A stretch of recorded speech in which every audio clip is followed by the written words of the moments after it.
केला बेचने वाली चुड़ैल। एक बात बात है, जादूपुर नाम के गांव में करतब दिखाती एक औरत एक रेड्डी के लिए गांव में आती है। आइए आइए मेहरबान कदरदान, खाइए रोहड़ा के ताजे ताजे केले। कभी खाए नहीं होंगे ऐसे केले, पीले पीले केले खाइए। ये कहकर रोहड़ा हाथों में 4 केले लिए उन्हें सर्कल में जोर जोर से हवा में उछालती हुई करतब दिखाती है, जिसे देखकर आसपास के सारे बच्चे अपने अपने मम्मी पापा से उस औरत के पास जाने की जिद करने लग जाते हैं। पापा, ऐसा तो सर्कस में बॉल से होता है ना, ये आंटी तो केले से कर रही है। चलिए ना पापा, देखते हैं। रोहड़ा एक पतली सी तार पर चलती हुई केलों से करतब दिखाती है। आते जाते सभी लोग बाहर रुककर उसके करतब देखते हैं और वाह वाही करते नहीं लगते। जैसे ही एक आदमी पास आकर उसे पैसे देने लग जाता है, तब वो कहती है, अरे नहीं नहीं साहब, मैं करतब तो बच्चों के मन को बहलाने के लिए करती हूँ। धंधा तो मेरा केले का है। पीछे देखो मेरी रिड्डी, जो भी मेरे केले खाएगा मेरी तरह चुस्त दुरुस्त और तंदुरुस्त हो जाएगा। पता चलता है क्या कि मेरी उम्र 55 की है। अरे पर ऐसे ठंड के मौसम में कोई केला क्यों खाएगा? ये ऐसे वैसे केले नहीं है साहब, ये शरीर में गर्मी देते हैं, ठंड को दूर भगाए। जो भी रोहिणा के केले खाए। पापा, अगर मुझे केले नहीं मिले तो मैं घर नहीं जाऊंगी। तभी उसके पापा कहते हैं कि बेटा, केले ठंड में कभी गर्मी नहीं देते। ये सब कहने की बातें हैं, सामान बेचने का तरीका है इनका। पर पिंकी नहीं मानती। मैं केले खाऊंगी। पिंकी की जिद के आगे नत्थू हार जाता है और उसे केले खरीद कर दे देता है। पिंकी खुश होकर केले घर ले आकर खाती है।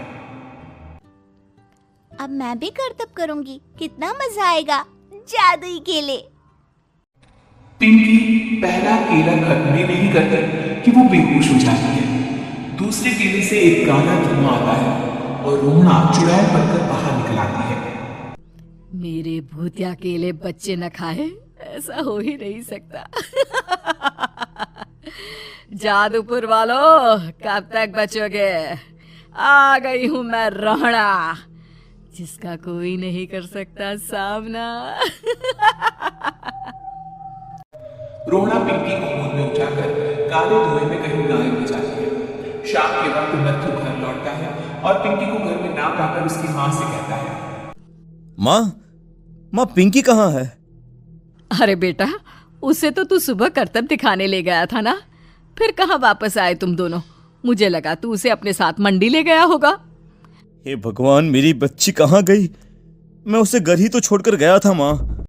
नत्थू गांव के घर कोने में अपनी बेटी को ढूंढता है, पर उसे वो कहीं नहीं मिलती। परेशान होकर आखिर रो रोकर नत्थू हिम्मत हारकर घर लौट आता है। अगली सुबह रोहड़ा फिर से करतब दिखाने आती है और इस बार पिंकी की तरह रोनी केले खरीद लेता है। 50 रुपए दिए थे पापा ने, सारे पैसों की मैंने केले खरीद लिए हैं। अब मैं भी आंटी की तरह ही करतबबाज बन जाऊंगा। यही सोचते हुए रोनी केले खाता है और पहला अकेला केला आधा खत्म भी नहीं करता कि चुड़ैल उसके सामने आ जाती है। मेरे साथ चलने का समय आ गया है रोनी। ये तो बस शुरुआत है। अब इस गांव के सारे बच्चे धीरे धीरे मेरे कब्जे में होंगे, एक बच्चा भी नहीं बचेगा। ये कहकर रोनी को गोद में लेकर काले धुएं में अदृश्य हो जाती है। इसके बाद हर रोज गांव में से कोई ना कोई बच्चा गायब होता है, पर ऐसा क्यों हो रहा है किसी को भी समझ में नहीं आ पा रहा था। रोज की तरह अपनी बेटी पिंकी की तलाश में नत्थू गांव के एक तालाब के पास बैठा रो रहा था। कहाँ गई मेरी पिंकी? शकुंतला के जाने के बाद एक वही तो मेरा सहारा थी। अरे उसकी आत्मा कोस रही होगी मुझे कि मैं अपनी बच्ची को संभाल भी नहीं पाया। नत्थू ये कहता हुआ रो ही रहा था कि तभी तालाब में से उसे शकुंतला की आवाज सुनाई देती है। कहाँ थी तुम शकुंतला? हमारी बच्ची और सारे गायब हुए बच्चे रोहड़ा के कब्जे में हैं। वो बच्चों को जो केले देती है उससे बच्चे बेहोश हो जाते हैं और उसके कब्जे में आ जाते हैं और वो उन्हें ले जाकर काली दुनिया में ले जाती है। पर वो ऐसा क्यों कर रही है? ये मैं नहीं जानती, पर उस दुनिया का रास्ता मैं आपको बता सकती हूँ। जहाँ ये नदी खत्म होती है वहाँ एक केले का पेड़ है, उसके नीचे एक दरवाजा है, वहीं से रास्ता जाता है उस दुनिया का।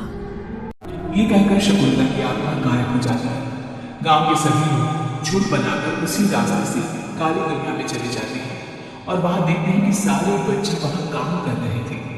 पापा मुझे ले चलो यहाँ से। पापा पापा। सभी बच्चे अपने मम्मी पापा से निकल जाते हैं। तो तुम लोग यहाँ तक आ गए?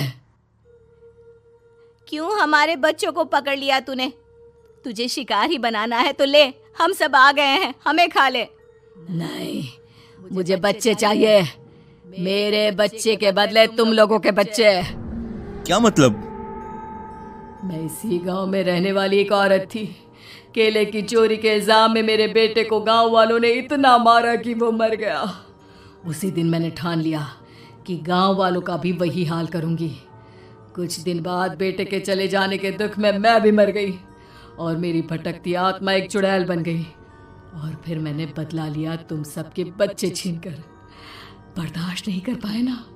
सोचो मुझ पर क्या बीती होगी। हमें माफ कर दो रोना। पता नहीं ये किसकी गलती थी, पर हम सभी माफी मांगते हैं। हमारी खुशियाँ लौटा दो, तुम भी तो एक माँ हो। गांव वालों की बात सुनकर रोना का मन पिघल जाता है और वो बच्चों को छोड़ देती है। उसके बाद काली दुनिया बच्चों के लिए जादुई दुनिया बन जाती है। अब कोई भी कभी भी वहां आ जा सकता था।